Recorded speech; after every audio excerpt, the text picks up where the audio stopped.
ৰঞ্জিতাস videos মোৰ মৰমৰ তৃতীয় শ্ৰেণীৰ ছাত্ৰ ছাত্ৰী আজি তোমালোকৰ ভিডিঅ' হ'ব তোমালোকৰ পঞ্চতন্ত্ৰ সাধু কিতাপৰ তৃতীয় শ্ৰেণীৰ দ্ৰুত পাঠৰ আজি আমি সাধু গল্প আলোচনা কৰিম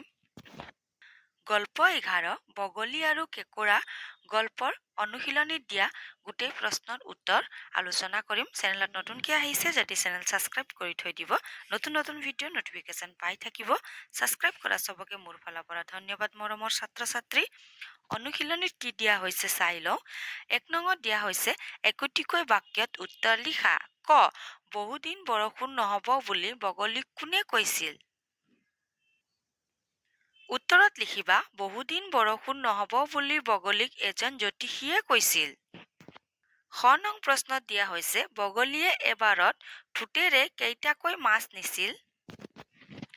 উত্তৰত লিখিবা বগলীয়ে এবাৰত ঠোঁটেৰে এটাকৈ মাছ নিছিল গ প্ৰশ্নত দিয়া হৈছে কেঁকোৰাই কিহত উঠি বিললৈ যাম বুলি ভাবিছিল উত্তৰত লিখিবা কেঁকোৰাই বগলীৰ পিঠিত উঠি বিললৈ যাম বুলি ভাবিছিল 2 নং প্ৰশ্নত দিয়া হৈছে 2-3টা বাক্যত উত্তৰ লিখা ক বগলীয়ে কেঁকোৰাক মনটো বেয়া লাগি থকাৰ কাৰণ কি বুলি কৈছিল উত্তৰত লিখিবা এদিন ৰাতিপুৱা বগলী বিললৈ বুলি ওলাই আহোতে এজন জ্যোতিষীজনে কৈছিল বগলী অথবা মই ব্ৰেকেটত দিছো যাবলৈ ওলোৱা বিলখন আৰু বেছি দিন বিল হৈ নাথাকে কিছুদিনৰ পিছত বিলখন শুকাই ফাট মেলিব মই যাবলৈ ওলোৱা বিলখনৰো একে দশা হ'ব বুলি বগলীয়ে কেঁকোৰাক মনটো বেয়া লাগি থকাৰ কাৰণ কৈছিল ঠিক আছে আলোচনা কৰিম খ প্ৰশ্নত দিয়া হৈছে বগলীটোৰ ডিঙিত কেঁকোৰাই কিয় চেপি ধৰিছিল উত্তৰত লিখিবা বগলীয়ে এটাৰ পাছত আন এটাকৈ মাছবোৰ নি গছজোপাৰ ডালত বহি খাইছিল কেঁকোৰাই এদিন বগলীক লগ পাই মোক নিনিয়া নেকি আনটো বিলত বুলি সুধিছিল বগলীয়ে মাছবোৰ খোৱা কথা শুনি কেঁকোৰা বৰ খং উঠিছিল সেইকাৰণে বগলীটোৰ ডিঙিত কেঁকোৰাই চেপি ধৰিছিল তোমালোকে চমুকৈ লিখিবলৈ হলে এনেকেও লিখিব পাৰিবা